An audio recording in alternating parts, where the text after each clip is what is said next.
ปีศาสนาพระเป็นเสาสนาบาหกสิบไป3 ปีได้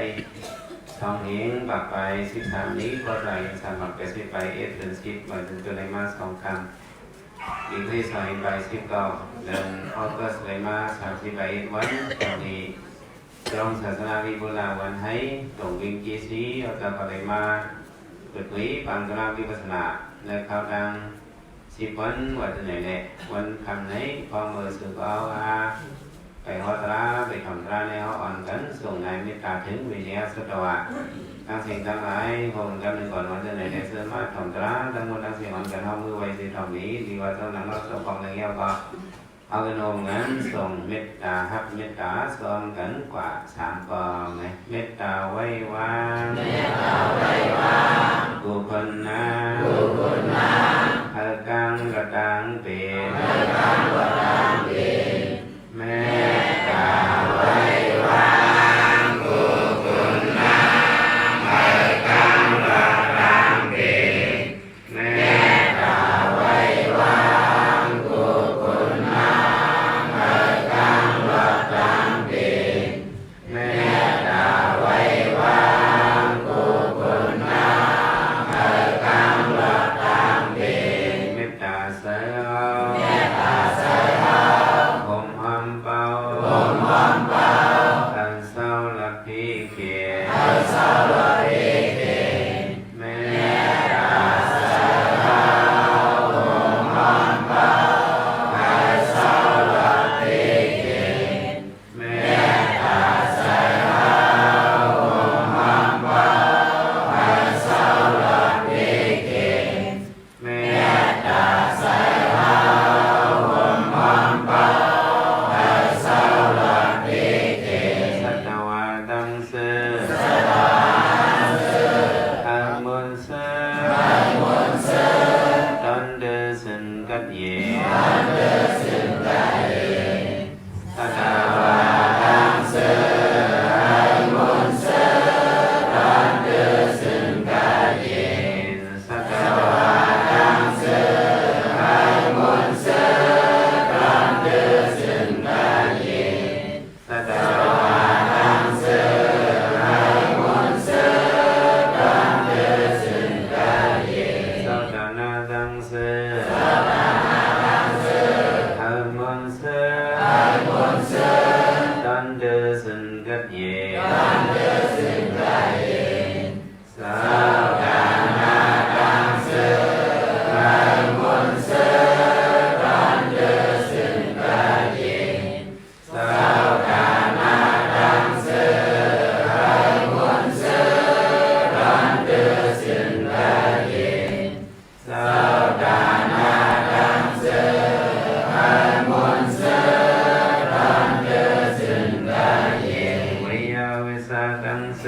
วิยาวิสาดังเสอันมนเสอันมนเสตันเดสินกัดเยตันเดสินกัดเยวิยาวิสาดังเสอันมนเสตันเดสินกัดเยวิยาวิสาดังเสอันมนเสตันเดสินกัดเยวิยาวิสาดังเสอันมนเสตันเดสินกัดเยเป็นทรงยืนมาเป็นทรงยืนมาเมตตาตราเมตตาตราเขาหาหับกัดเยเขาหาหับกัดเยเป็นทรงยืนมาเมตตาตราเขาหาหับกัดเยเป็นทรงยืนมาเมตตาตราเขาหาหับกัดเยเป็นทรงยืนมาเมตตาตราเขาหาหับกัดเยสาธุสาธุสาธุไหว้สีส่งไหนหากเอาเมตตายกสมาธิตราสังฆาเจ้าเขาองค์ในยกกี่คนใส่หรือคนใส่สมาธิตราเขาที่สมาธินังไก่กุศลทำตรากว่าในคนนังไก่กุศลทำตรากว่าแต่ยกกี่ nàng yến thì vì nàng yến xưa mà thòng trao khẩu thì còn cho nàng cúp khẩu ấy thòng hậu trao quả qua cuốn ma này khẩu có là dìm hòa phương sái hoài đồng xì lệ thòng hậu trao anh hậu giáo thì sân lạc quả này là yếu đã đi ma mẹ trả ra vẫn do kỳ kinh này kinh sai hậu khẩu phương đặc hàm này này hậu để yên vừng thì nên tham ra mù xì cảสุดนั่นสิเลยเนี่ยที่เป็นธรรมดากว่าบุคคลตราเขาสื่อว่าบุคคลตราเขาได้สื่อว่าอริยสี่เดียวเนี่ยว่าหรือก็อริยสี่เดียวอริยสี่เดียวนะเขาได้เป็นบุคคลตราเอ้ปัญญาตราเกี่ยวเกี่ยวเขากว่าอริยนั้นเนี่ยเป็นพวกโกเสื่อไลตลาเหเป็นโซดาบันสกรกะนากายหันกาว่าเท่านั้นอันนี้เขาว่านั้นเส้นไม้อริยาเขาว่านั้นแหละก็แต่ดีสับเลี้ยงเนี่ยเป็นลองอริยสี่ป้าหน่อยนั้นอริยสี่เดียวหน่อยนั้นพระบิณฑก็จึกโซนซื้อสุกเอาฮาห้องเบอร์มีข้าวยำดีในอยากปันหลุดข้าวยำแบบพอมาตึกมีข้าวยำสุนลีลงในจีบปันมันหลุดว่ะมาว่าคณะวิดาทิถะคณะทิดาหิโตสริโสสริปัสสัทโธไวมยาทะคณะทิดาหิโสสริมาว่าคณะวิดาทิถะพระบิณฑสั่งสอนว่าอย่าหันเขา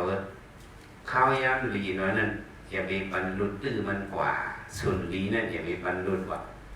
สุนล้อกี่เลี้ยวสุนล้อก็ตราเลี้ยวก็เอาลุดกว่าว่าในเสือขนาดตีดาที่โซสริ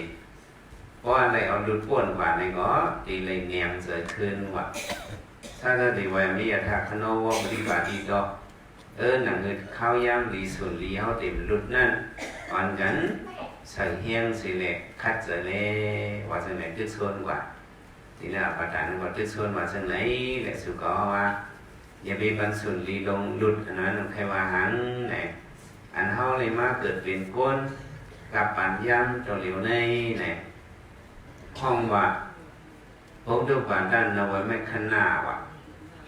พบดูปาด้านนวแมคคณาคิดว่าจะไหนทำอย่างเงี้ยกับปันวิปัสสนาเฮืองว่าเนี่ยกับปันสังเฮืองวิปัสสนาคือเรื่องนี้เนี่ยในมาศาสนาพระบิณฑในมาสองห้าบาท60ไปสามวิปัสสนาในตีเพิ่มมาเมื่อศาสนา2.5 ปักภายในมาเนี่ยยันนั้นวิปัสสนาเรื่องมาในจะเลี้ยวในมา63 ปีขึ้นเรื่องมาแข่งกันในมา63 ปียันเลยในมาจะไหนแล่โคนกูตีกูวันกูเมืองเจียมวันนอกหน้าป่านอ่อนกันเข้าเจอเข้าขอเคยเห็นการกล่าววิปัสสนาสองใจป้าจิมคนหนอกเมืองเคยเห็นการกล่าววิปัสสนาป้าจิมวันนอกหน้าป่างเขาจะสนใจลองวิปัสสนาตราหน่อยมันเป็นกับมันถึงมาว่ะเพิ่งห้ามก่อนไรมันเป็นกับปารมีโก้เนาะขึ้นคอยกันมาเองก็ก่อนนี่บรรดาก็มีก่อนใครเหตุการณ์ตลาก็มีเนี่ยจอดเมืองกว่าจอดคำพากว่าวิปัสสนาตลาเนี่ยอันนี้เป็นกับปันโอโดบัตันนวเมคขณะสัมเพงกับปันวิมุตติยุกาคิดเนี่ยเป็นเลขกันเฮ็ดวิปัสสนาในเนี่ยอัฏฐกถาเขาเจ้ายานตาเขาเจ้าล่ำไว้ว่ามันได้ถึงวิปัสสนาในกับปันมันได้มีต่อถึงปากปีเลยว่ะต่อถึงอะไรปากปีศาสนาพระเป็นอะไรมา2.5 บาท60ไป3เอาเนี่ยวิปัสสนาเฮิงมาในมีมา63 ปีปากปีนี่เย้ากับ63 ปีนี่คือหมอบกาหรือ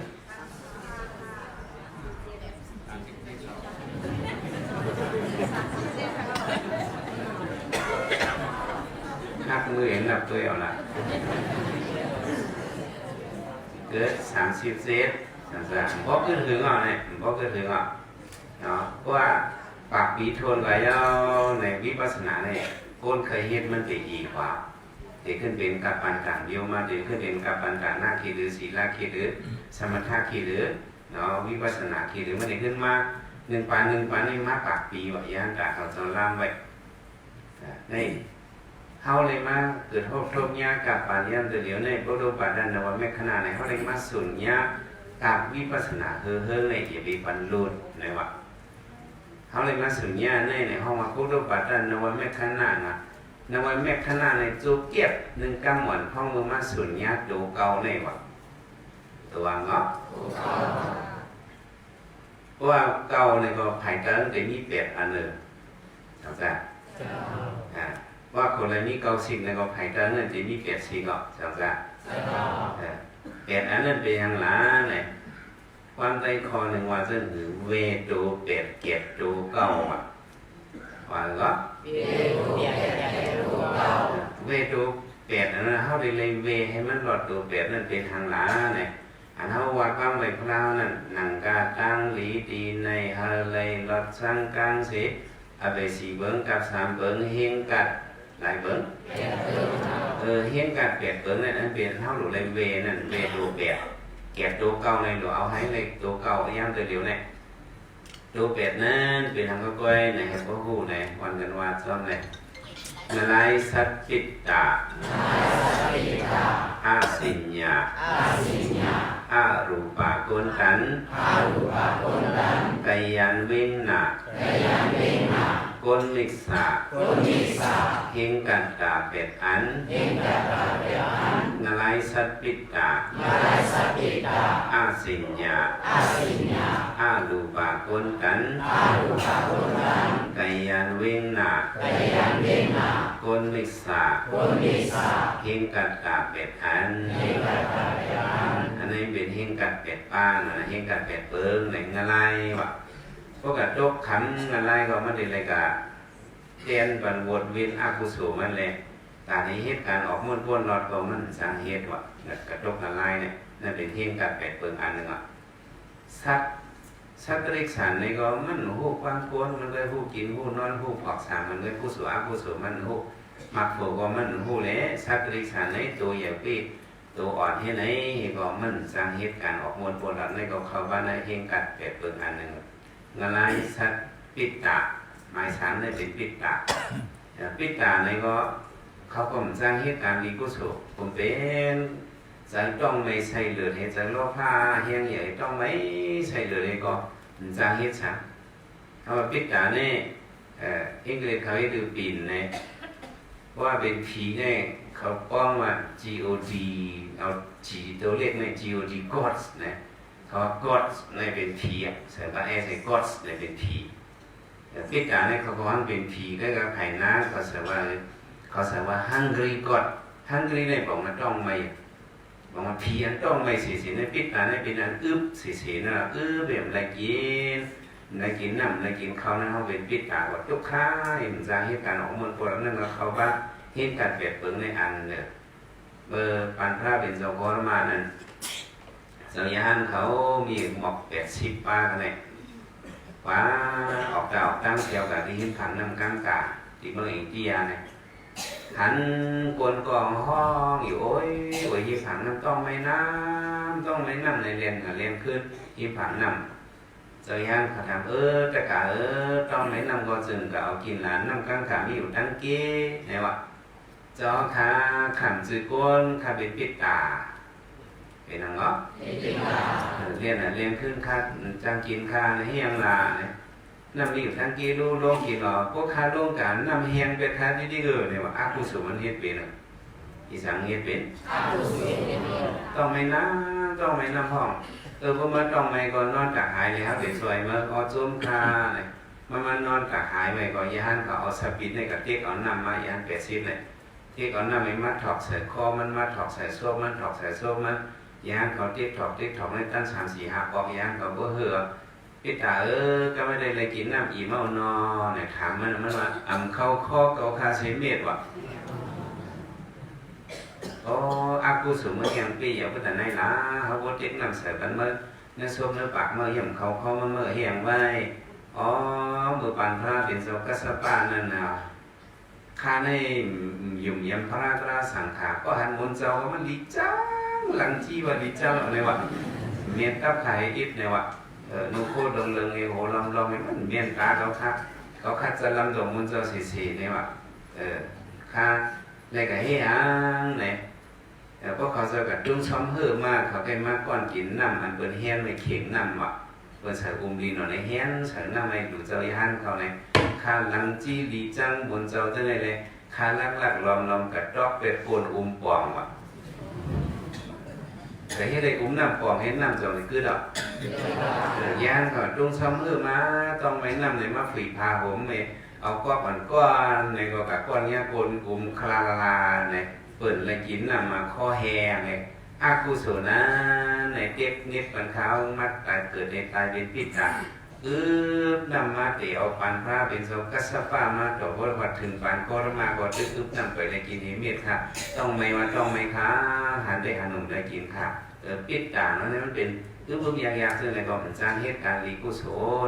ในก็เข้าบ้านเลยเห็นกัดเป็ดเปิงอันหนึ่งงานอะไรสัตปิตะอาสิญญาเนาะสิ่งนี้ได้เป็นไม้ต้องสิ่งนี้ได้มีลองไม้ต้องมีเจอกับเป็นช้า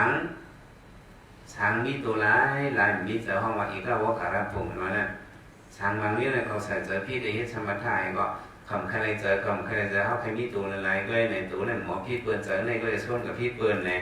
ตัวในก็รีเจอในรีเขาใส่เจอแต่ในภาวนาก็ละวิปัสสนาเจอนี้ไม่พอตายก็กับเป็นช้างมีตัวร้ายลายมีเจอซึ่งในของนี้ในของจางของตละเป็นเหตุการณ์เป็ดเปิงอันหนึ่งอาสิญญา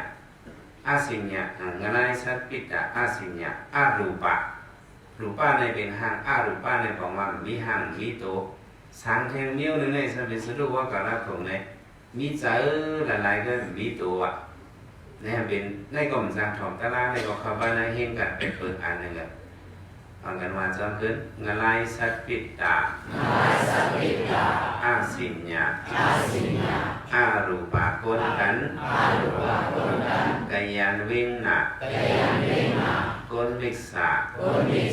เฮงกัดตาเป็ดหันในเขาโยกะเงินไรสัตปิตะอาสิญญาอารูปะโยกะหาเนาะคนกันนั้นบอกว่าคนผู้หนกตาตันนะก็ซึ่งนั่นเกิดป้าสันติตาหมดมาหูหนกมามาเกิดมาเห็นเต็มย่ามปักล้อมปอลักเนี่ยคนอยู่นั่นก็เข้าป้าในเฮงกัดเป็ดเบิ้งจังไรตะละกัดมากัดโผนั่นเฮงกัดมันกัดมากัดโผอะไรสัตปิตะอาสิญญาอารูปะคนกันหมายเจ็ดในไก่ยานวิ่งหนักคนนั้นอยู่ไกลวิ่งหนักนั่นศาสนาก็ถึงเลยเนี่ยอันนั้นก็เป็นเฮียงกัดเป็ดเปิงอันหนึ่งเขาก็จังไรตะละเหมือนเขาจะกะหรี่เมืองราชามาบางคนมา2 เดือนกะหรี่เมืองราชาเข้ามียามันมุนเจ้ามันเจอเขามาหันเข้าไปใครมาไถ่เสียผีคือเข้าตามห้องเช้าเลยใครมากอดแอร์มากกว่าเนี่ยก่อนเขาก่อนมาเลยก็สือปอจะมาได้สุดหลวห้องมือเลยนะเขาเรียกห้องมือเนี่ยแต่ขาปอเข้ามียามันมุนเจ้านะเข้ามียามันมุนเจ้าเขาว่าเทชินชิวในห้างลิเกียเนี่ยมันเป็นสาก้าในความเป็นเสือโคเทชินเฮาเนี่ยว่ะห้างลิเกียเนาะเนี่ยว่าเขาย้อนนุ่ง2 ไรเนี่ยเขาว่าไรก็สุดทางโบราณเขาเนี่ยเนาะมันไกยันเว้งหนังไกศาสนาก็ในหมู่จักรพระสังฆาก็เป็นเห็นกับเป็ดเบิ่งอันนึงว่าจะไหนไกยันเว้งหนักก้นมิกษาก้นนั้นเป็นมิกษาที่นั่นอยู่จำพระราก็ซ้ำอยู่พระราสังฆาทำกับโยมต่างเสื้อต่างเปิ้ลกับโยมว่าคนนั้นก็ตายแล้วก็มีอย่างเราหายน้ำหายใช่ไปแล้วคนนั้นเป็นมิจฉาทิฏฐิไอ้สังฆพระเป็นเจ้าผ่านมากจะได้เป็นมิจฉาทิฏฐิเนี่ยเพื่อเป็นเจ้าไหนเนี่ยก็มันเข้าไปในเฮงกัดเป็ดอันหนึ่งแต่เจ้าสุกาวาเนี่ยมาไล่สัตปิตะอาสิญญาอารูปะก้นตันไกยันเว้งหนักก้นมิจฉาเฮงกัดตาเป็ดอันหนึ่งนั่นก้นไกยันเว้งเนี่ยมันซื้ออยู่นั่นเถิดนั่นคือต่อถึงเดือนเลี้ยวตึกมีคนเรื่องอันนั้นมากับเรียนนั่นไม่ใช่นั่นเถิดอเมริกานั่นเถิดบราซิลเขาจะนั่นไงย่ำไปหมอนุ่งเสื้อโค้กคนนั่นตึกมีทางด้านนำเปิดกับจู้เขาก็เอาหอกเอากางให้เปิดบันเปิดเข้ากับจู้เขามีอยู่คนห้างคอเขาไว้ในตึกไปนุ่งโค้กตึกกินรีบกินแรงตึกมีนั่นก็ไก่ยันเว้งน่ะมันไก่เปิดหนังภาษาศาสนาเนี่ยถึงนั่นก็เป็นเหตุการณ์แปดเปิดอันหนึ่งมันชื่อในพวกอุมีเขาตายในไว้ให้พวกอุมีเขาเน่ามากขึ้นกับชดกินน้ำเน่าอุมีเขาก็เฮ็ดเลยฉะนั้นตึกมีในนักกำพร้าเนี่ยแต่พอฉะนั้นอันเฮาฉะนั้นเห เหตุการณ์เปลี่ยนเปลี่ยนในเฮาโกนมาเฮาจะไหนเฮาหมุ่ยาแล้วเหตุการณ์เปลี่ยนเปลี่ยนเฮาอะไรเกิดมาเป็นโกนมาเป็นเจ้าเพื่ออย่างพุทธศาสนาในถ่อมตะละได้มาเหตุการณ์ตะละวิปัสสนาในอันเชื่อเฮาในเฮาเวป้นดูเปลี่ยนเลยเฮามาเก็บญาติดูเก่าเลยจังซ่าโอ้ดูปัจจัยในวันนี้ขนาดในเฮาในมาญากับปัญศาสนาพระเป็นเจ้าเฮ้อเปิงลงมันกับปัญวิปัสสนาเฮ้อในเฮาในมาญาในแต่ว่าส่วนอันนี้มาว่าขณะวิรัติทะอย่าไปปันหลอดมือว่าอ่อนกันคัดเจอเหตุการณ์วิปัสสนาอะไรในภาพเป็นเจ้าตื่นตึกโซนไว้นั่งสมเหมือนเฮามาญาก็ทำเหตุการณ์กลางนี่ก็พอซุ่มกับเหตุจักในเปิดกับเหตุจักนานั่นอีปฏิละผู้ว่าอีปฏิตื่นยาวคือสอนด้วยว่าสุดท้ายกับฉันในชีวิตเกิดมาศาสนาได้เกิดสามวิปัสสนาได้เกิด37 ปีก็คือหลายปีสุสันติเกิดเนี้ยแต่เอาผักเฮ็ดกูสูมีสูแต่เอาดูก่อนโขเลี้ยงสร้างห้างจี้นั่นเฮ็ดกูมีสูจอมพระสันติผู้พระตะลาเหมือนเฮาสอนด้วยผู้สูหลุดตื้อในอย่าไปมองล่ะขณะที่ตาที่ซอสอะไรในตีเลยเนียงว่าอย่าไปให้ในเนียงนะอ๋อการคัดใจเลยเขาเลยมายินข่าวเงาวิปัสสนายินข่าวเงาจื่อเสียงอริยะนั่นแหละหูเขาเลยมันบ่มีการขันเนี่ยแต่เขาว่าจังเมียเขาเลยมาเงี้ยสุรีเนี่ยเอาให้มันไหลเลยจังมันเมื่อไหร่เขาจะไปมันรัดในลองอริยะสี่เมียวเนี่ยอริยะหลายเมียวอริยะนั้นมันเป็นพวกกูอันผู้หันตะลาเป็นโซดาบันสกดากาอนาคามยะหันกาในห้องมันเป็นพวกกูอริยสี่เจ้าอริยมรรคอริยโพนะอริยมรรคสี่อริยโพสี่นะมรรคสี่ป้าโพสี่ป้าพวกกูแปดตัวในเขาเป็นอริยใช่ไหมเมื่อในเรื่องการลองอริยสี่เมียวนั้นหมายหนึ่งเนี่ยอ่อนกันว่าเจ้าเนี่ยอาสาระอริยกัสสนาอริยลิงกะอริยปฏิวิทาอริยอาสาระอริยกัสสนาอริยลิงกะอริยปฏิวิทาอริยอริยมีหลายเมียวนั่นก็อริยสี่เมียวเนี่ยมันเขาติดซับเลี้ยงหมายหนึ่งอันห้องว่าอาสาระอริยาอันนั้นบอกว่าลองแก้งตั้งกำอริยาเขาเจ้าลองทั้งลองแก้งตั้งกำอริยาเขาเจ้าในพวกกูอริยานั่นเนี่ยเปิดกำศีลหามันกึมหันโกยตับโดดตังใส่กำเอานั่นเจอเขานั่นก็ศีลหาเนี่ยมันกึมกว่าตัวโคตรตายกว่าทั้งสัตว์นาก็ศีลหาเขาเนี่ยขึ้นไปหักกว่าอริยาเนี่ยก็เป็นไหนเลยเพราะเป็นอริยายาในจึงสตุหาปายิสาวิปโมโตมันรอเชงอะไรทริสันปิกาอสุรเกียวในที่นั้นอย่าถึงนักสุดนักพระเป็นเจ้าห้องมาซึ่งไหนพวกอาสาระอริยเป็นอริยเขาเศร้าเกี่ยงกรรมพึกเฮ็ดกว่านั้นเพราะเขาก็เกี่ยงกรรมเฮ็ดซ้อมในเขาก็เข้าปานเนออาสาระอริยเข้าปานนั่นแหละอันเชื่อเขาเป็นเศร้าเพื่ออย่างพูดภาษากับกรรมศีลมากันนอนเกี่ยงว่าแล้วเหตุการณ์ฐานะเหตุการณ์ศีลเหตุการณ์ภาวนาในเขาเกี่ยงกรรมซ้อมนั้นอริยเขาเศร้าเฮ็ดกว่านั้นเขาไปซ้อมเส้นตั้งเขาในอันเชื่อในเขาเป็นอาสาระอริยเขาปานนั่นแหละเขาฝึกซ้อมนั่นอริยเขาเฮ็ดลองดีเขายืงเบิ้นลองดีเขาก็เป็นลองดีเขายืงเบิ้นลองให้เขาก็เป็นลองให้โกนเอาเนี่ยสักษาในอาสาระอริยเขามาด้วยอริยเขาเจ้าในปานาธิปัตสัตว์ตัวเสือเปิ้นตายก็เขาเจ้านั่นเฮ็ดเสื้อสุริยังยินอยู่อังกุลิมาล่าในจังยังยินจื่อมันมันในคะแนนนิ้วมือเบิ้นในนิ้วมือก้นรีบในเปิ้นปันเลยมันพันตายแบบโกนนี่เจ็บเอานิ้วมือเปิ้นมาห้อยคอมันแหละแต่ว่าอังกุลีในบอกมาเป็นนิ้วมือมาล่าในบอกมาเป็นหมอกเอานิ้วมือช่วยมันหนังหมอกให้ห้อยคอเลยจื่อมันอันห้องว่าอาหิงสก้าในจะบอกไว้จับจื่อว่าอังกุลิมาล่าในบอกว่าเอานิ้วมือช่วยมันจะช่วยหมอกให้ห้อยคอเนี่ยมันเหี้ยตายบนสร้างเหตุตั้งนำหมดทีนี้มันนั่งเงี้ยพระเป็นสาวก็พระเป็นสาวตายแบบมันเลยมันก็จุนเป็นการเบิกมันเลยมาค้าจะเหตุการณ์ไรเมืองนั้น มันจะเป็นยานกากว่าเป็นนางว่าเพราะเป็นยานกากว่าเยาเข้าบ้านเลยเสียนหมายอริยะเลยตาที่เอาใจเปิ้นนั่นเนี่ยสองเฮ็ดเดียวอริยะน้อยเนี่ยเอาใจการแค่เอาใจบ่เมียงหมดปกอันก่อนเฮ็ดอ่ะปานที่ปัจจัยตัวจะเปิ้นใจในตื้นเฮ็ดให้มีcái cả sao anh cứ đi mà la này không mình hiểm bền tài nằm để nó lúa ôm mẹ bị non vỡ này có hẳn mình còn chép giải trò mình nữa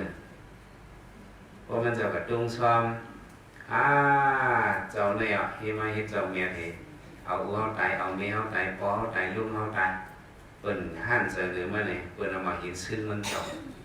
bền nó luôn khuyên buồn mình cháuมันจะตอบขึ้นช้าก็ตอบขึ้นทางโค้งแค่ไข่แหมได้ดิ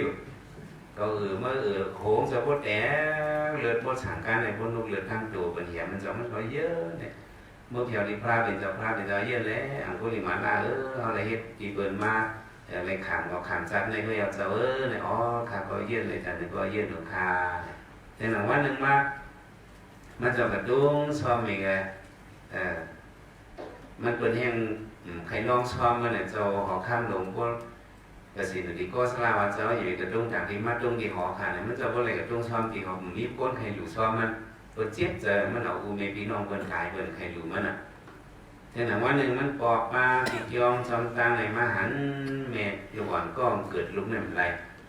มันกับเมื่อไรพระเป็นเจ้าค้านางยิงอยู่ไพ่ในมันทุกข้าเด็กขาเนาะเกิดลุงไรเสียงห้องโอ้ปวนเจ็ดหอเจ็ดเฮิรนค่ะอ๋อข่างยินมาลีดูหนาทั้งเมทั้งลูกค้าพระเป็นเจ้าหิงสก้าพอมาอีดูนางยิงในทั้งลูกอ่อนนั่นเนี่ยกระตึงความเสียสาเลยอีกให้ดูตึงขนาดเจ้าเขาในตอนเอาใจก้นมาพวกบ้านเขาในหมันเมียนให้นางยิงก็ในเลี้ยงลูกหลีงามๆกับว่าเส้นไหนเจ้าคาทวีมฮักว่าค่ะข้าในเอาใจเปิ้นมันนำในนอกคาลูกจังสัน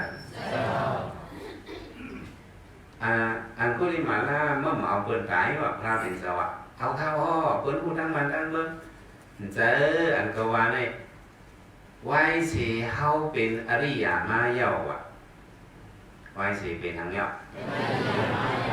เขาพระเป็นเจ้าเดชสอนเลยไว้สีเฮาเป็นอริไว้สีเขาเจ้าเป็นอริยมาเยาลองเอาตายเปิ้นนั่นก็เฮ็ดเยาพวกความเขาในหมันเมียนถึงเจมเมเจมลุกให้มีลองกัดยินซื้อสาสีกัมกับว่าเจ้าไหนมั่งมาได้ในเป็นความเสียสาดูอ๋อเจ้าข้าเป็นอริยมาในข้าก็เอาเบิ้นตายเอาข้าเบิ้นในพระเป็นเจ้าข้าข้าได้กว่าที่เฮิรนนั่นเองกันหลอดปันความตื่นเสียสาปันข้าตื่นเสียสาเอาหน้าหมอนแพทย์ปันเองวันนั้นได้มันดีแค่มือมันจะกว่าดีกว่าเผียวที่เฮิรนก็เปิ้นว่าไอ้ผู้ริมาล่าเจ้ามาอย่างเฮิรนมีอยู่ไผหยีมากค่ะพระเป็นเจ้ามาตื่นเสียสาว่ะเขาเสียสาคาราแล้วในตื่นนี้ว่าให้ลูกยิ่งสูงในเจ้าเกิดนั่นนาเนี่ยว่าอ๋อเขาค่ะก็เตือนก็ค่ะเอาเจ้าว่าค่ะมันก็จะเป็นเฮียนนำมาสมันไม่ก็มาตื่นเสียสาเยอะหันบกินีอริยยาสาริยาสาดอนนับิสานามิสุสุมานาสีวิดาวโยวิทาอีดินาสุสุวิสนาสริเดียวดูกับภาษามันว่าจะไหนตีจิมก็เป็นน้องยิงตีจิมก็เป็นอริยามายเอาเนี่ยอริยยาสาริยาสาดอจิมเป็นอริยามายเอานั่นก็มาเอาเบิ้นตายเอาพวกความเขาในหมันเมียนจิมลุกจิมเมฆอะไรกัดยินซื้อสาหลอดเขียนสีก้ามเลยนางยิงก็นั่นอันเกิดลุกใน2 วันนั่นน่ะเกิดออกมาง่ายๆไงวะสื่อเสียงมันจะว่าลือหลังอ๋ออังกุลิมาล่ามาเกิดเสร็จสามมันได้เป็นอริยามเอาเบิ้นตายวันให้ความมันหมันในลูกยิงเขาในเราเทเคนนั่นเองเบิ้นก็มีจะหักหรือมันจะมาอันนั้นคนเมืองสวัสดิ์ที่ในชมีอยู่เจี๊ยบตุกตีนางยิงอันลูกเกิดก็มีตั้งนำมาพุทธเกิดมากับปังสองผู้หญิงมาละมาเติมเส้นสายบันนี้มันจะก็คิดว่าเห็นไว้ไม่ตายเมื่อห่อบันเปิ้นก็เกิดกว่าก็แล้วก็นั้นที่นั้นก็หึงมากคนเมืองสาวที่ในใครเป็นลูกหลานอันผู้หญิงมาละกันหมดเลยเปิ้นก็ขึ้นหักมันเลยมันนั่นน่ะคนทั้งในกับพ้องในลูกยิงลูกใจเขาก็เอาต่างก็ข่มได้เสร็จแอบขัดอมวยเลยก็มีลานออกมาแหละขึ้นอยู่ดอกกันรู้สามจะหักหางเหรอหักลูก3 ขันหักหลาน3 ส้อยหักลูก3 ขันหักหลาน3 ส้อย หักนิดหน่อยลืมไม่หลงอย่าเบิด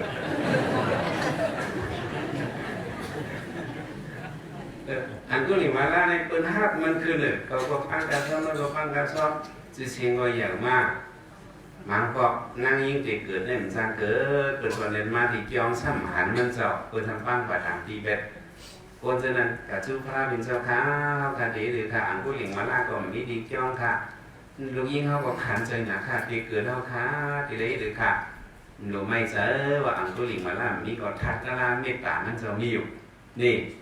ตีมันตรงซ้อมใหญ่ตีหิมเกี่ยวมันนั่นมีห่างโขงอันหนึ่งตีนเจ้าสุกตีอย่างเนาะ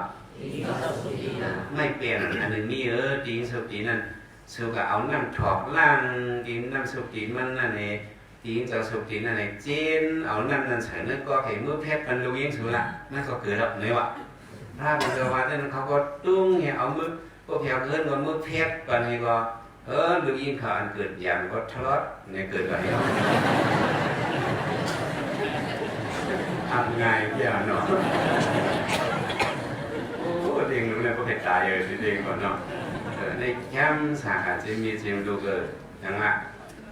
อะไรอย่างนั้นเอาเป็นตายเอาปนาที่ปัดนั้นนั่นนี่ละอะไรอย่างในรักเป็นก็รักเอาด้วยนั่งก็สุดตลาในทีมเมืองก็สามปีเนี่ยนั่งก็สุดตลาในสอข้ามอุติหน้าในปันยืนมันเป็ดอาสเปียจะกระซื้อหมอกชักนางว่ะมันนางก็วันโหตีมันนั่นไงมันซื้อตั้งเป็ดอาสเปียกระซื้อสีอาสเปียไว้อากาศคืนในลักเสือโถงมันไปเลยหวังว่าลักเอาน่ะโคอันเจ้าเบิ้ลปันให้เลยเฮ็ดถือเอาไว้ย่อไล่ลักมีอยู่เช้าไล่นั่นโอ้ปันเจ้าไงพูดเอานั่นไงปันเจ้าพูดเอานั่นในห้องมันลักกับ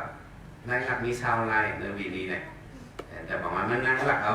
หนึ่งวันสีอาสเปียลักกูวันถึงหนังว่าหนึ่งมามันก็ซื้อหมอกดีสู้มันหน้ามันขายหมอกนั่นแหละพระเป็นสมัยย่อคิงมาดุงซ้อมมากินซ้อมสู้มันหน้าว่าเมื่อจ่อยก็สังในเหวี่ยงวิสาอินเล่เนาะพระเป็นตัวกินมาทับซ้อมดีเพื่อเลยมันก็จ่อยกำมาหมอกมันได้ซื้อแหล่ว่าจะไหน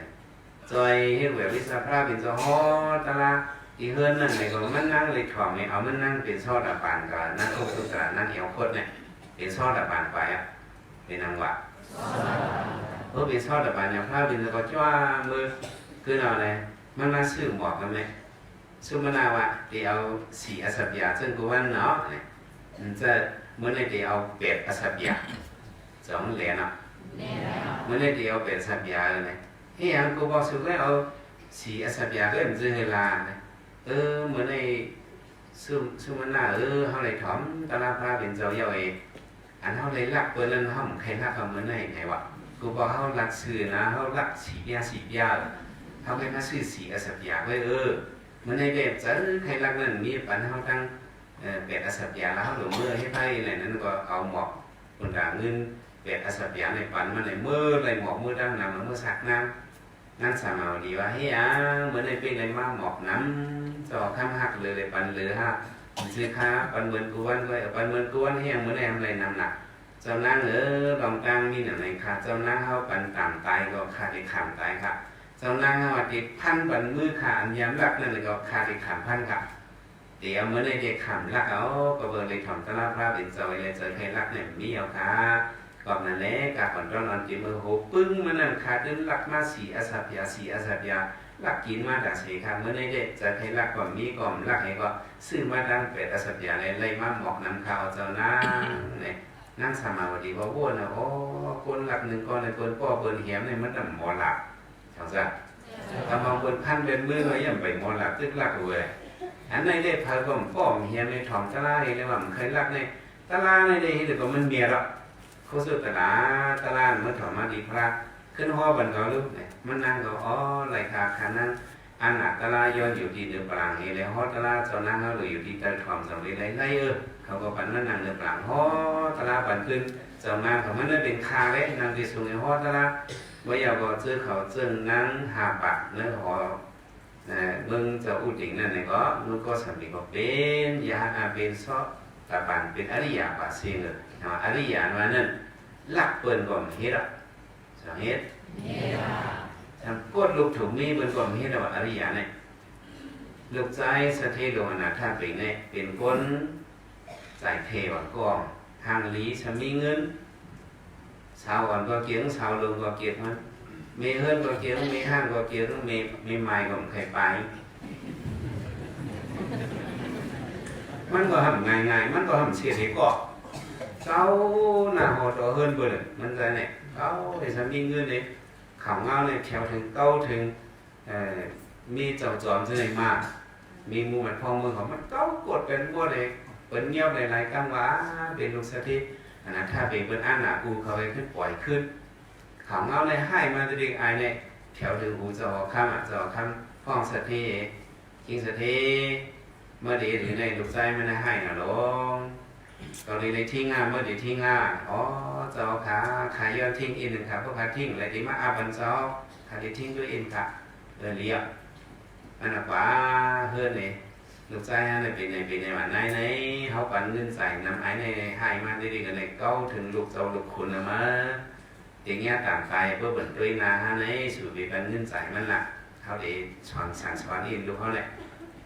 เอาซื้อว่าเลยนายก็ว่าลูกใจมาย้อนเงินนายก่อนปั่นแต่ย้อนปีนั่งปั่นมาย้อนอูเขาใจย้อนเงินใส่มีเงินละลูกใจเสถียรเลยจ่ายเงินในมิสลีเนี่ยวะปั่นกันลูกกูว่าปั่นอะไรได้ไม่รู้เหรอมันไงนายพวกมาอูสั่งเลยปั่นมาปากหนึ่งอ้อจ้วมาอูปั่นใครเลยนายพวกก่อนเด้อแค่ก็ไม่ได้เลยเฮ็ดเบี้ยวเฮียงคาอูมาดีอะไรกันนอนเกี่ยว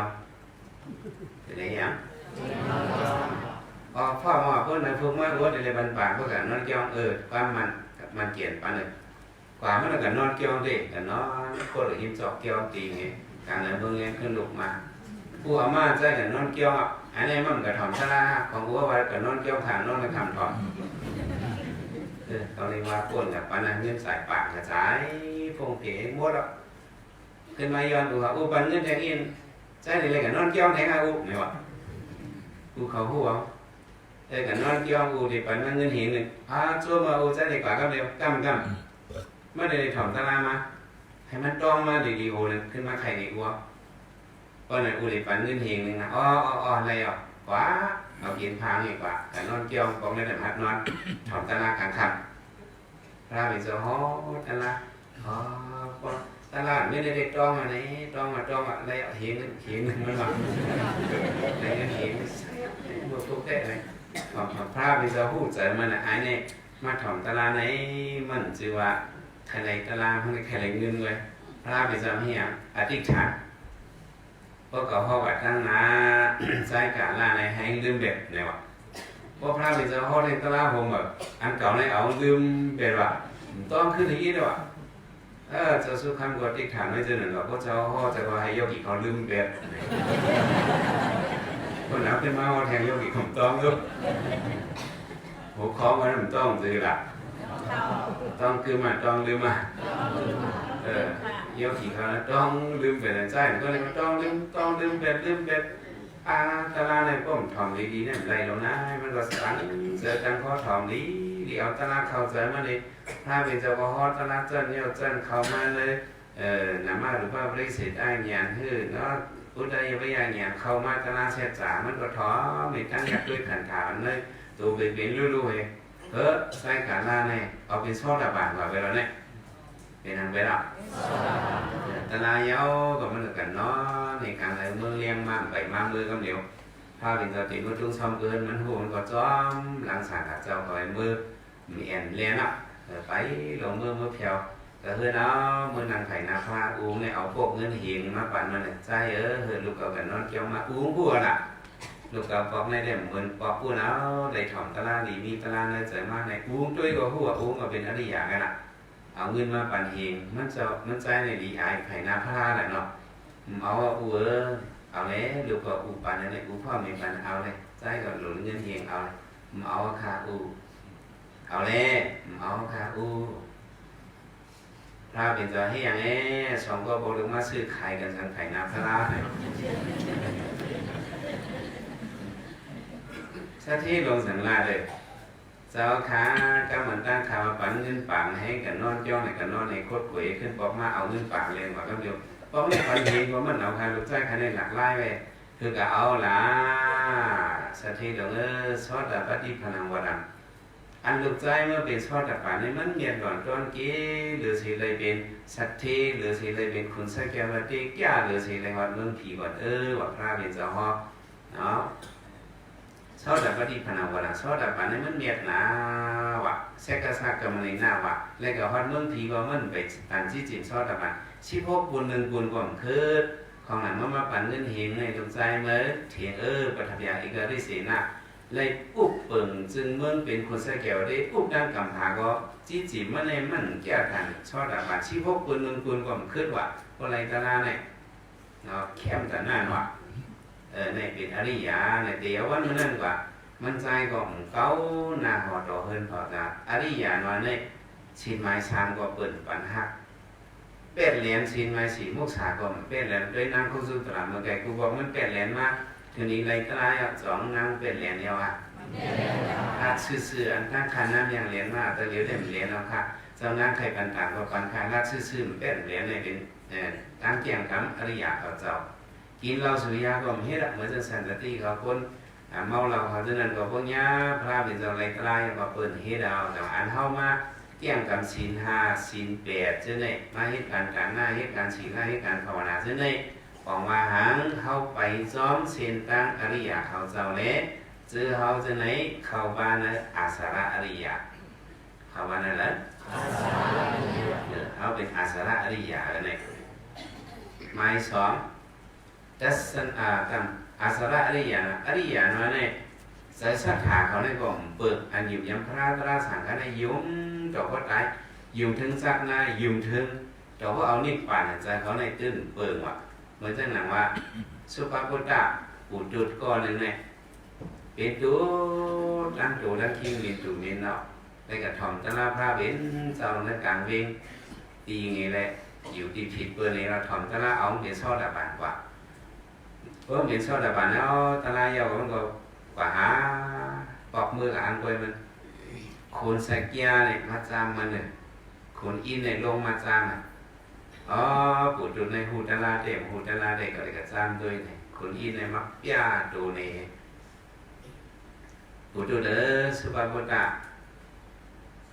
มาในจุดก็เป็นจุดเหตุทางก็ทางซากเงื่อนคำก็มีพังก็พังเมื่อไหร่ก็เลยเฮ็ดปัญหามาเป็นสถิย่อว่าย่อกามาทำมันหายในกระเรียนน้ำสีกามาโหดมันก็เป็นคนอีหนึ่งอ๋อจมข่าวคนอีหนึ่งกุ้ยกะ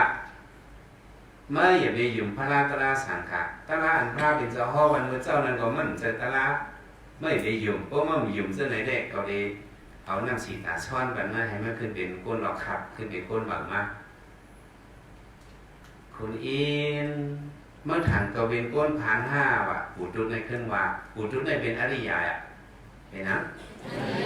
เมื่อฐานก็เป็นก้นผานาเกาในสัทธาศีลาสุตตาสากาปิญญาฮิริออดวะโคของเจ้าฟูรีเจ็ดเปิงในเกาเตรียมทนมันคือมือเกาเป็นสัตเทนกุกตละเป็นสัตเทฮะสัทธาเมเจยหยุ่มยำศีลากำศีลมันเพียงสุตตาเข่งหูยินหันปิงสากาปันจุนหัดเนี่ยปิญญาแขนลงทั้งสองฮิริลอมไอลอมเบิกออตปะเลือกโอกาสเรื่องเราจะยังแสงกึ่งเบื้องฮาเลซินตาเนี่ยเขาในมีไว้แสงกึ่งเบื้องแสงโลกุตระในเขาในมีไว้กล่อมซิก้นผ่านเมื่อเขาอย่าไปหยุ่มพระตราหนังพระในเป็นพระเจตราเป็นพระเจตเขาในตื้นปล่อยพาไหลคนอินยอกกว่าละเขาผ่านนานๆเมื่อไหร่วะไว้คือคนอินแบบก่อนหน่อยดูคนอินในเขาขึ้นเมื่อจุลิพระอ๋อสุปาโพธาในข้าไก่ในเขี้ยวก็เมื่อเนี่ยพาพระตราสังขารอย่างนี้ว่าเมื่อคนอินป้าเหลียวลาคนอินเป็นเหมือนเป็นแสนในกับเขี้ยวมันก็ไรศรัทธาเขาเจ้าเนี่ยอริยาในตื้นอยู่แยบแมบแต่ว่าพวกเรามังซื้อป้มไปเป็นอริยาในศรัทธาเขาในมันนั่งหมอเปิงหมอเฮิงหมอเกื้องก็พอมาเปิดมาห้วยเข้าเด็กปันสูเข้าสารเด็กปันสูเงินเข้าเด็กยาย่อกับปันสูในมากเข้าผ่าเท้าเลยว่าเข้าก็มีนั่งนำมือจังจะอันเท่าได้อย่าไปให้เป็นนั้นอาสระอริยะอ๋อเป็นอริยะเขาจะอยู่ย้ำมันพิษนั่นเขาก็อยู่ย้ำจ้องเขาเจาะอยู่ย้ำพระราสังขารต่อตัวสุดปันอันนี้เขาเป็นอาสระอริยะไว้เป็นนังไว้อริยะนั้น จะใครรู้ใครต้านในก็24ว่ะสักทีนะถ้าเป็นนั้นมันเป็นชอตับปันเลยรู้กูวันดีเฮิร์นมาในสังขายานมีอยู่5 ปากในรู้กูวันตั้งรู้เล่มถาดไอ้ปอกแต่มันเป็นอะไรรู้เจ้าหนังปองเลยเอามันผ่านไปว่าสักทีลงมานะถ้าเป็นเลยแห้งเลยผ่านเลยเงินคำมันเฉยได้กูมีพังลิ้นไว้ดียิ่งพังนำก็นำน้องไงเอากวนปั้งไงก็เงินคำแตกเลี้ยวไอ้ก็ป้ากว่านั้นนำสมุตราหมดอ่ะชุ่มหมดอ่ะใช่ก้นกา5 ปากขึ้นในก็มัดจุ๊บเอาโคของโคกุ่นโคชิ้นมาในกะก้าไอ้ก็ขึ้นมาขี่กลางมาเตี้ยนขึ้นในถูกนี้ไงมาเตี้ยนขึ้นนี้ด้วยนี่ก็ซุ่มอลังขาดทุนไปเลยก็เอามันผ่านไปเลยผ่านเสียไปว่าอะไรอย่างนี้อ๋อก็มีเหมือนกูบอกก่อนสร้างอยู่เสร็จแล้วก็กินทางก่อนหรือนั่นก็อะไรไม่ได้กินข้าวหงยาวสารเปรี้ยวก่อนเลยก็อันมันหลุดกินนั่นตึ๊บเพ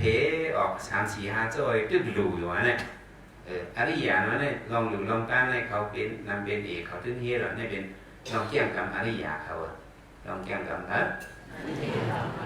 จากนี้วันหนึ่งอ่ะผีเปิดคอเฮินมันอ่ะย่าในตัวสัตเทลงมาในอยู่พิษผีนั่นเป็นนิสัยที่เมื่ออยู่พิษเมื่อกระทำความจำก็ทำมาวันหลูเลยที่เป็นก้นนี้ทีเดียวเมื่อหลูสองเมื่อผ่านตายเมื่อผีว่าที่มันว่าเมื่อเป็นผาก็เป็นผีเปิดคอเฮินมาผียอกมาวันหลูเลยผ่านนั่นจือหลูเลยมีอันเก่าผ่านเร็วๆนี่จากก่อนวันหลังเก่ามีวดด้วยมีอย่างไรกว่าผียอกหยิบมาอยู่ข้อเอินก่อนเลยทับในเลือบแซ่บเลยผีในวงกว่าไกลๆก็เร็วอ่ะอันนี้อย่างในอาณาจักรเขาแห้งผีเนี่ยมีดีอยู่มากามมาขึ้นแต่ย้อนที่คุณปีสีหน้าเมืองขาขึ้นย้อนมืออยู่เฮิรนเสถียรนะถ้าเพียงสุดสมุทรลาอันนี้มาไล่เมื่อกับพิษอริยะกับเมื่อจุคนนี้เนี่ยกับเมื่อจุคนอินข้าในว่าพิษเขาข้าว่ามันแห้งอยู่นะเพราะผ่านในมันจะลำต่อข้ามปันค่าอยู่ข้ามนี้ที่อยู่ปันที่ซอนโฮมซอนเพื่อเย็นค่ะให้ได้ขึ้นกับอยู่ที่เก่าขึ้นค่ะที่มาเราข้ามมือค่ะย้อนคนอีนเอากับรัดปันนี้ห้ามหมอรัดเมื่อก็พิษหลงในว่า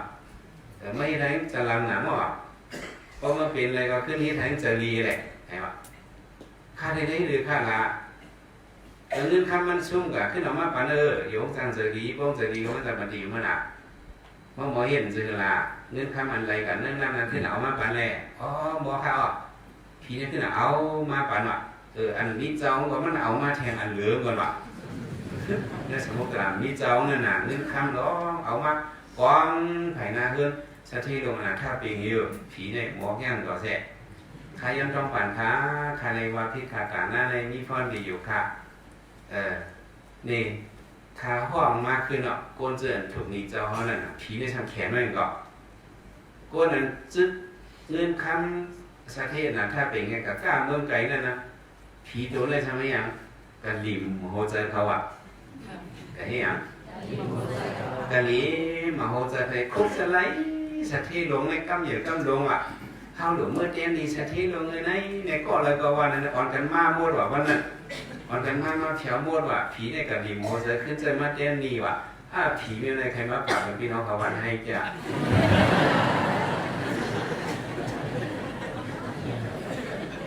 อะไรอะเราอ่ะ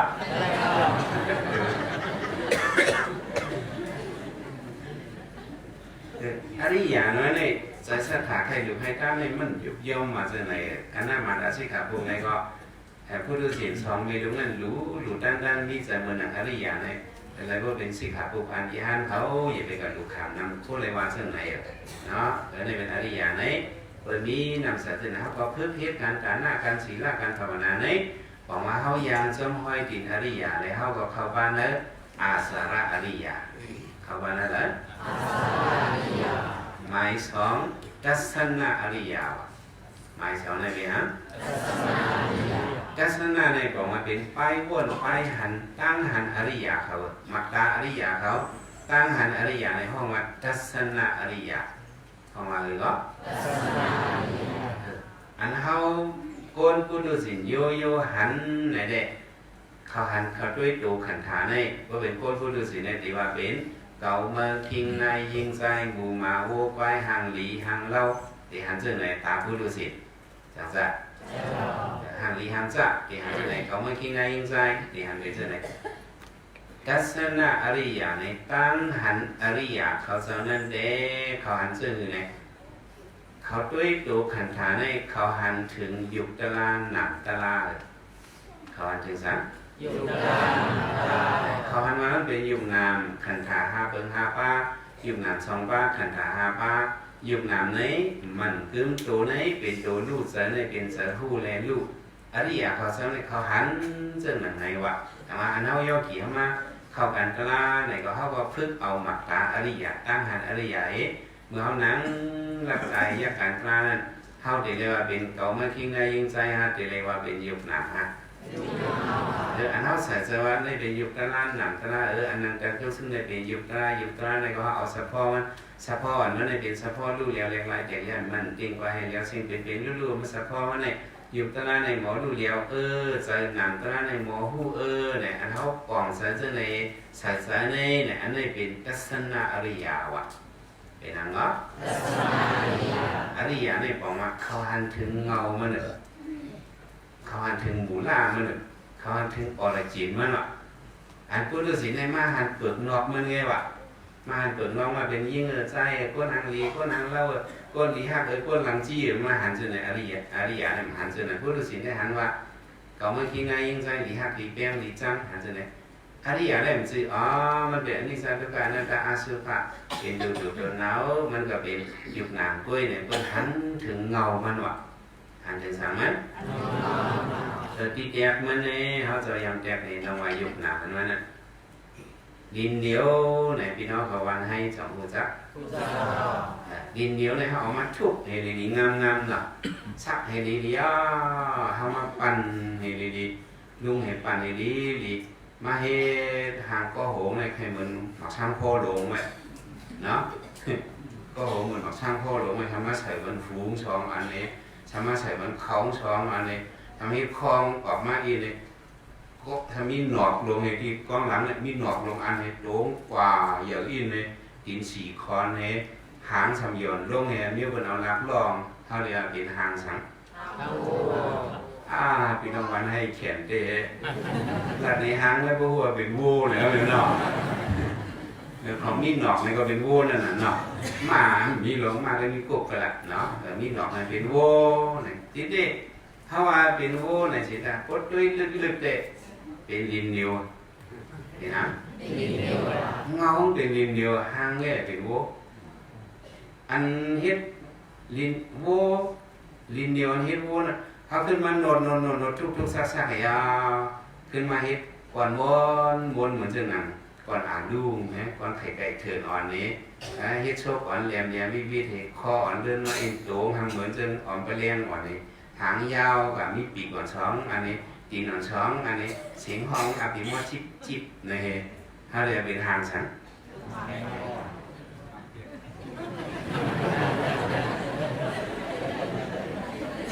มอมีเนะ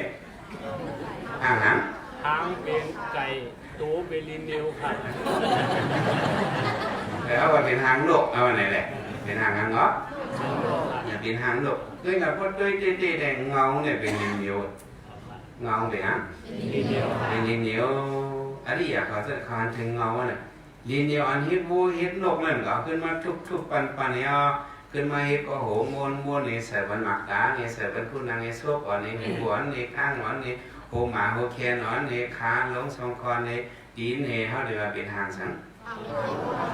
เดียวหางโกนหางโกนจังซ่ะ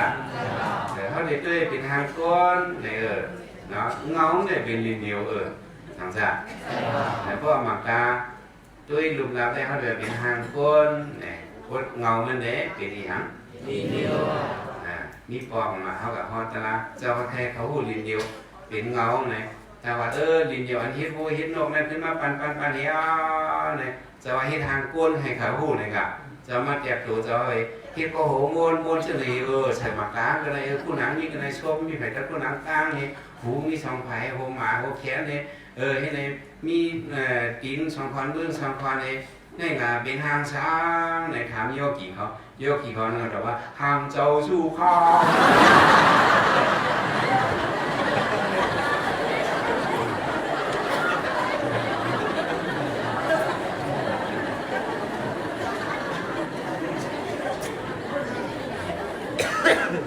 không dám mà đi không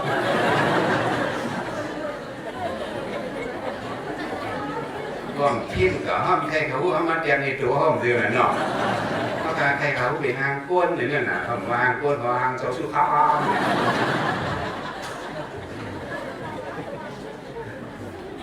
có là sự hàng châu su khăm này gọi thì gọi ngáo người bị liền nhiều đấy bị hàng đấy liền nhiều vậy ở rằng ạ dục nằmเขาเนี่ยเป็นเงานั่นแหละเพราะว่ากรรมตะล่าในมีพันนี้เอาก็ใส่มันนึกกงต้องโวก็เป็นยุคหนามโวต่างจากการถ้าในชัมปันในเอาถึมเข้ากับเที่ยวที่ไก่ในก็แตกออกมากก็เป็นยุคหนามไก่เป็นไก่เป็นยุคเงาเนี่ยเป็นยุคหนามแล้วการถ้าจะมาซึ่งกับมาเที่ยวที่ต้องมีก้นเกิดมาก็เป็นก้นทีเด็กเงาเนี่ยเป็นยุคหนามเห็นไหมทัศนะอริยาเขาสอนนี้เขาหันถึงเงาก้นมันเป็นยุคน้ำขันธายนาทักในเขาหันซึ่งไหนอันนั้นมาพื้นกันตราก็เขาก็พื้นเรียกไว้จะว่ามันเป็นยุคน้ำสองฟ้าเลยยุคน้ำในเป็นเดียวดูเดียวแรงไรหนังตราไหนเป็นเดียวผู้เดียวหนอนดูหนังกันแล้วเนี่ยก็หันซึ่งไหนนี้เขาบ้านเนื้อทัศนะอริยาเขาบ้านอะไรหมายสามลิงกะอริยาหมายสามเนี่ยเป็นฮะลิงกะอริยาเนี่ยบอกมาเป็นห้างพังอริยะเป็นยังไงเปิงพังอริยะพวกเราความเองเรียกว่ามันเรียกว่า image of อริยะนะเป็นห้างพังมันหนึ่งซึ่งหนังว่าเขาจะพอนุ่งไม้ผ้าเดินสังการเนี่ยอันนี้มันเป็นลิงกะอริยะก็เบอร์หางเสายันตาเขาเมื่อปานพระเป็นเจ้านั้นเขาจะนุ่งไม้สังการซึ่งไหนเขาจะนั่นเป็นอริยะชอบระบาดสกรานาการซึ่งเป็นยาฮันเขาจะเอาเปิงพังในห้องว่าลิงกะอริยะเขาจะมาหนึ่งสังการซึ่งไหนอันนี้เป็นเปิงพังลิงกะอริยะซึ่งนั้นโยกีเขามาเข้ากันตลามานุ่งเสือเผือกว่าในมาหนึ่งเสือโคโยกีป้าพาไปมาวันโยกีเนี่ยอันนี้มาเอาหางพังอริยะเนี่ยเอาหางมาหนึ่งเสือโคโยโยไปทำไมโยกีเนี่ย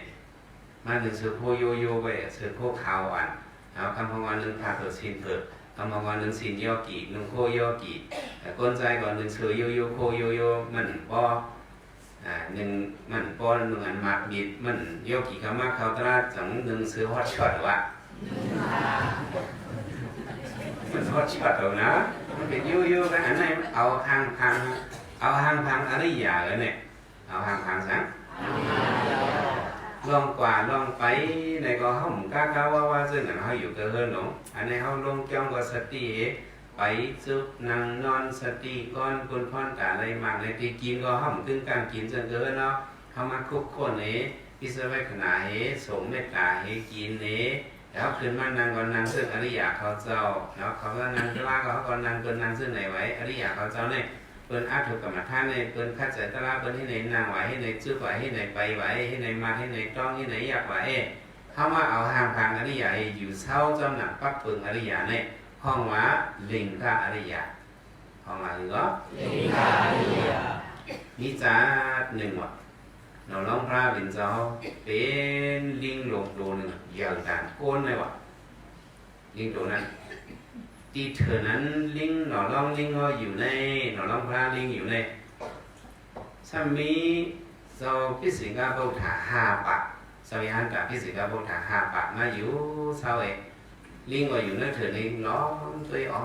เขาจะในให้ในกว่าให้ในไปให้ในแจ้งให้ในกรรมอ๋อสมเมตตาสีลงในของเฮ็ดตีตัวสัตว์ลงลิงตัวในก็กะหาหมักไม่หมักดอกมาหาเลยคุยดีพักวันคุยดีก็ดีมากเอามาดูเขาเจ้ามาดอนมาดูเขาเจ้าก็ห้าเอาเองก็ห้าเอาผู้สูลิงนั่นน่ะเนาะลิงก็มาดูตั้งที่ไหนมันหันลองอริยะเขาไปจุ่มนั่งนอน ยานตามที่สิกาโบถาใครหรืออยู่เศร้าในลิงตัวในหันนี่มันด้วยอ๋อดีน้ำยำเต้มันกับในห้องพึ่งมากกว่ามันดูเอาน้ำพึ่งให้มันดูเขาเจ้าให้ในลิงตัวไหนเราล่องพระเป็นเจ้าเป็นลิงก็มันบอกให้การกู้สู่เป็นเปิดเป็นปามีเกี้ยวนะเนาะเปิดมีจืดพันไว้เนี่ยย่อมพึ่งนั่นมาเจ้าพี่สิกาโบถาหาปากในอายุสังกราเขาเจ้าสมมติอาสาเขาหมดเขาจะมี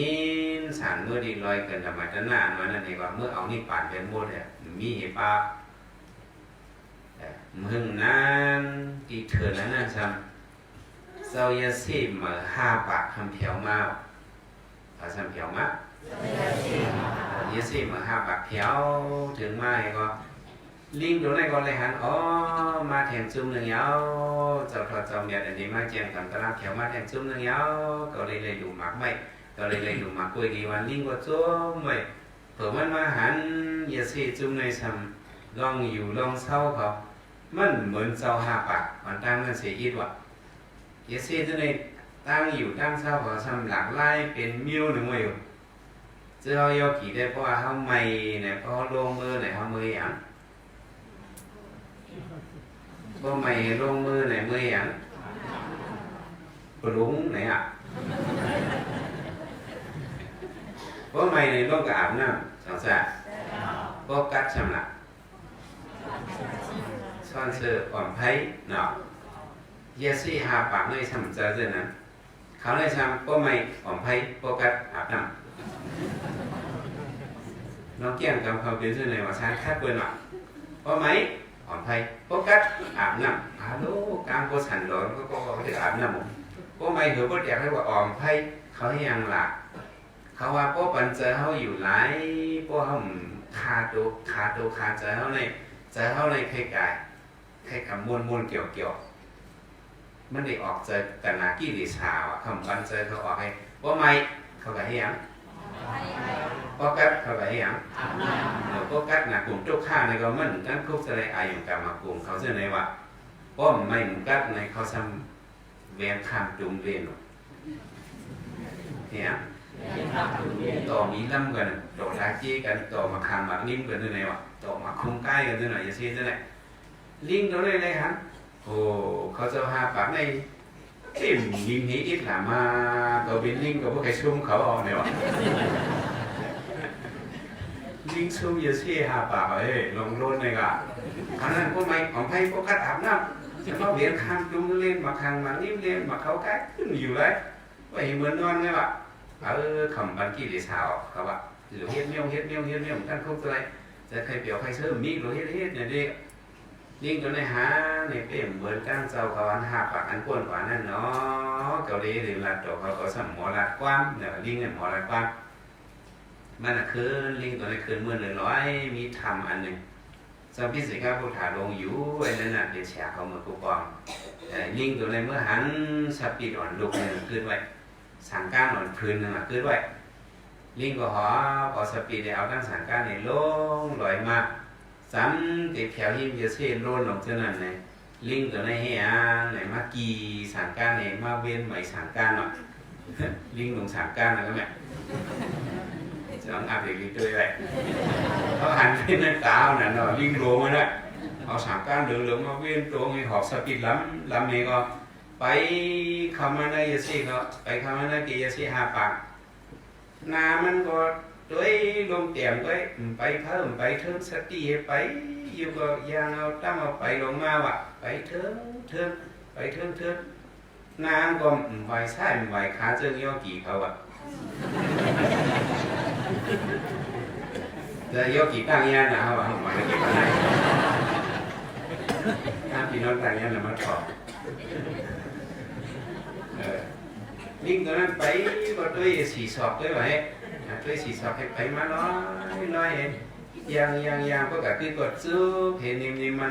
ด้วยใช่ด้วยขากันนั่งก็นั่งไข่กดดีๆเจ้าหนังเปิ้นนั่งกับมาท่านั่นแหละลิงในไว้เอวซื้อนั่งดีๆงามๆเยซี่หาบาอะไรมาหาเนี่ยอ่อนกันโคมังต้องก็ทีว่ะลิงหาเป็นเหมือนเจ้ากับมาท่าเวลาลิงตัวน้อยอ่อนแต่มาด้วยโค ที่เราไม่ใช้โคพวกงานงานของย้อนตอนยามหันมันหลากหลายนะลิงก่อนน้ำตุ่มเต็มตุ้ยผันนั้นตลอดมันเลยคนนอนก่อนนอนขี้เกียจไข่ขาจนจะพี่สีก็พวกถาเขานอนอ่ะนอนขี้เกียจไข่ขาอยู่นี่นะคนลุกนั่งก่อนนั่งเนี่ยไปก็ไปลอยมีสติอีกเลยไปกับไปขึ้นเยอะสิเขาบอกเนี่ยดีมันเยอะสิปังก็ได้เมื่อบอกเสียลงเขาก่อนเมื่อหลักไล่ตอนยามหันเมื่อลิงนี่ไหนเนี่ยวะที่ได้ลิงเนี่ยสองโลน่ะลิงตัวในชั้นเป็นลิงเนี่ยก็ห้องเสียเสียมาด้วยค่ะลิงลงตัวงอไม่สังการเนี่ยมาอยู่นั่นเกี่ยวไปลอยไปเทิงพวกหลานเจ้ากรรมฐานเลยเนี่ยวะเสียเขาก็ลงไม่มาด้วยตั้งกว่าตั้งไปตั้งอยู่ตั้งสร้างลิงตัวในเนี่ยมันก็ค้าตะกี้เนี่ยด้วยเสียลงในปองใจกว่าแต่พี่ก็นั่งหาปากชวนกันมาจริงมันมีหลงกลางมันเลยลิงตัวในมันหมอลักความในมันเฮ็ดทางนี่เขาในเขาก็ยังยินมาตีเถินอันในกาก่อนตอนอ่อนมีพิสิกาโปถา5 ปากอยู่เศร้ากว่าสั่งจ้ะลิงตัวในมันได้ยามหันเจ้าทอดเจ้าเมียดเขาจะนั่นเกี่ยงกรรมในมันเฮ็ดในเกี่ยงกรรมเฮ็ดในกว่าเฮ็ดในไปเฮ็ดในจุกเฮ็ดในนอนเฮ็ดในภาวนาตะลาในลิงตัวในมันใครสอนเขาในสูหูไหนวะจะไปเขาสู่ไปโคมันเขาอ่อนกันยืงลิงเฮลาไหนวะอย่างนั้นมันอยู่มันเศร้าก็ทิ้งอินทรีย์เขาแหละไม่อ่อมให้กระตับน้ำก็อยู่ไปเฮ็ดหรอกสองลิงเฮ็ดนะเฮ็ดเนาะเวียนข้ามตุ้มในก่อนให้เราลิงเลี้ยวล้วนก็นั่งอยู่นิ่มๆเขาก็นิ่มแหละอย่าสิเขาหาปากเขานิ่มตัวนิ่มเกิดสติตะลันนั่งภาวนาตะลันเขาสอนในก็ยามมีปารมีมา2-3 ขีไปเช่นกับขายอย่าสิหาปากนี่ว่าอะไรมาหันลิงในเฮ็ดในทางอริยะนั่นเป็นอันลิงอยู่เศร้ากว่าเฮ็ดในเขานั้นมันเป็นลิงกะอริยะเป็นทางเนาะเปิงพังอริยะนะเห็นไหมอริยะเป็นทางพังอริยะเขาจะหาปากในหันนี่เขาก็มานั่งภาวนาตะลาจอมเห็นนั่นก็อย่าสิตั้งหาปากในเอาเป็นพิสิกาโปถากว่าหมดในตลาดเป็นยาหันกะเป็นพิสิกาโปถากว่าหมดนี่ก็เขาก็ครอบเจอในลิงตัวนี้พวกเขาเป็นพิสิกาโปถากว่ามาคุกคนตัวเขาเนี่ยก็มวยหนุนมวยก้านเขาโคโนยุมโคโนยาวเขาก็มีเป็นหันทางยาหันในก็นุ่มไม้คาเรื่องสังการในอยู่กว่าเหมือนซึ่งพิสิกาโปถากหาปากก็หมอนตั้งนั่นแหละลิงตัวนี้ก็เลื่อนตาเหตุโจมเหตุก็ไวเขาจะไปเข้ากันนึกถึงเดือดมันไงอ่ะกะหาหมักไม่หมักดอกขึ้นมาดูก็ไหมเขาว่าเป็นเช้าลิงในเป็นเช้าอยู่เท่าจอมกันว่าลิงตัวนี้ก็มันก็เท่านะมันอยู่ลีเนี่ยก็สปิสิกาพวกถาหาปากในลุ่มลาเอาหมักไม่อ่อนสั่งมาก่อนปันมันกินน้ำอ่อนสั่งอะไรลิงตัวนี้ก็ถึงนั้นมันตายไปดอกลิงในตายก่อนเนี่ยก็ปิสิกาพวกถาหาปากในพิกสมาลิงในเป็นตริกสันเสตาเขานับยามเหมือนเสียเขาเสียนั้นเลยนับยามเหมือนนะเขาจะเป็นชาติตริกสันเขาเลยนับยามเหมือนเสียเขาจะไปหาพื้นมา1 ป้า1 เหลี่ยมหามาพื้นหาปากเหลี่ยมไม่มากกว่าขับดีๆก็โยกเอาขับตัวลิงในต่างกองไฟจุดเฮก็นับยำกระวายลิงงามเอาลูกลิงนั่นตีตั้งเป็นกองบูไว้ก่อนให้เป็นกองบูลิงก่อนมาแน่แล้วในเขาใครว่าลิงก็อริยาเนี่ยเป็นทางเนาะลิงก็อริยาอันเท่ามาฝึกอยู่ฝึกไปสติกึศตัวกิ้งเอาไปจุ่มนั่งนอนสติก้อนคุณค่อนแต่ในมากในป่าสติมีนั่งสตินอนสตินั่นในเขายืงอริยาเขาจะขอไปห้องว่าลิงก็อริยาห้องว่าหรือก็ลิงก็อริยากำเนิดสุดหมายสีในเดห้องว่าปฏิเวทอริยะว่าหรือก็ปฏิเวทอริยะปฏิเวทอริยะนั่นเป็นพวกโกอริยะเจ๋ๆละเป็นพวกโกอันไรเป็นโสดาบันสกทาคาอนาคามยหันตากว่านั้นอันนี้ห้องว่าปฏิเวทอริยะห้องว่าหรือก็ปฏิเวทอริยะอันเป็นว่าปฏิเวทอริยะเจ๋ๆในก็สตุหาไปสวิปโมต เขาจะในรอนเงินไล่ด้วยสารปิดจากอสุรเกียวมันเลยตกเงินไล่อ่ะเนาะแต่พวกเป็นช่อดาบานก็ตายเหตุจัดในก็จะอยู่ในโครงการมาในเมืองกลเมืองผีในเปียกจัดก็ยังกับเขาเมืองสางเองก็เขานิพพานพวกเป็นสักการก็เขาเลยอยู่เมืองกลในจัดเหลวด้วยเนี่ยเขาเลยขึ้นเมืองผีเมืองสางเขานิพพานอ่ะคนสางสีจัดเขานิพพานก็เป็นอนาการก็เขาจะตายเองก็ติดเมืองสางสุนทรวสหปุ่มเดี๋ยวก็เขาเลยเขานิพพานก็เป็นยานตาก็เขาคนหลอนก็เอานิพพานกำเลี้ยวในตาดีกว่านั่นไงนั่นเมียวในตอนในเป็นปฏิวิทาอริยะเป็นนั่นก็ปฏิวิทาอริยะสุก็เฮาหาจนในก็อันเฮามาเฮ็ดอาสระอริยะเฮ็ดทัศนะอริยะเฮ็ดเป็นลิงกะอริยะจนในเป็นปุณตาสังในเป็นปุณตาเฮาบ่เลยเป็นปฏิวิทาอริยะเฮาบ่เป็นนั้นเฮาบ่เป็นอริยะเจ็ดๆนั้นในเฮามังยากับปานมันนี่แหละเฮาจังได้เลยเฮ็ดเดี๋ยวบ่มยากับปานมันได้ซื้ออริยะเฮาก็ยามยินจังซั่นเขาจะเฮ็ดในเกี่ยงกรรมเฮ็ดในอาทุตลาในเฮาก็ฮู้ในเฮาอะไรมังยาปุโตปาตันนวเมคณะเวตูเปียดเกียรติตูเก่านะเฮาดูเกียรติเอาให้มันเลยตลาเนาะนั่นเพราะเอาอะไรซัดในได้เฮาสุนเลียในเฮาเป็ดลมเป่าห้ามลายในได้ออกมาเฮาในเป็นคนมีกาขันอ่ะเพราะว่าหลุดตื้อมันกว่าในเด้มอนเนี่ยเอาดูวันไหนก็อ่ะจะอยู่ในบรรลุยามเฮ็ดอันนั้นเพิ่นความลูกเมืองยามมาถูกมาคือเฮ็ดด้วยเป็นในหางนี่คือ10นี่คือถึงวันนึงอีเฮ็ดกว่าอ๋อเฮาเฮ็ดก่อหางล่ะก็บ่ว่าใครยืมเปิงทางอริยะตั้งเกี่ยงกับอริยะเขาซะนั่นนะเฮายืมอันดีก็เฮาก็เป็นคนดีเฮาก็ยืมอันให้ก็เฮาก็ได้เป็นทางล่ะที่เป็นคนให้เนาะเฮาใครดีเนี่ยเฮาได้ยืมอริยะเขาเจ้าอันนี้ได้มันมีตามพิษนะเฮายืมอริยะเขาเจ้ามาเจียงกับตะลาถามว่าให้ได้ผู้หันสะพอเป็นลูกเวทนาพุทธเป็นลูกพุทธเป็นลูกสุดแต่พุทธกิเลสหักในพวกนั้นก็เป็นลูกสุดก็เขาเป็นปริวิทาอริยะเยาในอะไรกองสะมาเขามาเฮ็ดการตลาในข้าวยามหลีนั้นมีน้ำมือเฮาไว้เยาไว้กะเฮาหลวงหมอเจ้เฮามีพรหลีเอ้ยเลยมาเกิดโรคโรคยากับการวิปัสสนาเฮิงนี้อย่าไปปันข้าวยามหลวงเป่าห้ามไหลในตึกโซนไหนเด้มื้อนี้เฮาย้อนกอดยอดตลาเฮากันนี้ให้ยอดเกี่ยวกับเจียวทมยาตลาทุตลาเมียตราเสตรามานี้ให้ได้เข้าเป็นปฏิวิทาอริยะกันขันไว้สกังลุยตาเนา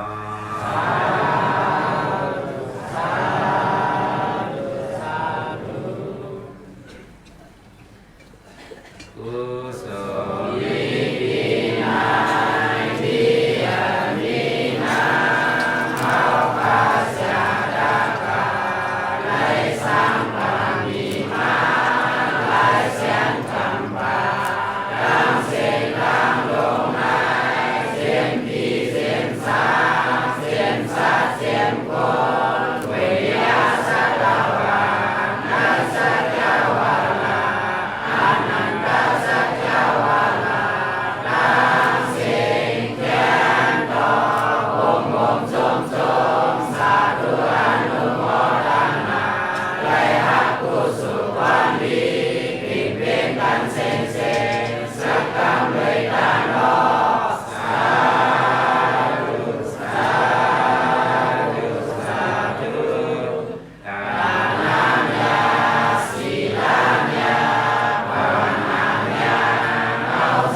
าสีในทองยินดินชันทรัพย์ดำดีดนคำเสียสองสุขมีความดีงามในยามในถึงกินกันตะทะเลกับลูดันธรรมบุษาวาสนานันสยามเดียวสาวเดียวกิดเอาถ้าการสอนธรรมบุษาเขาในอะไร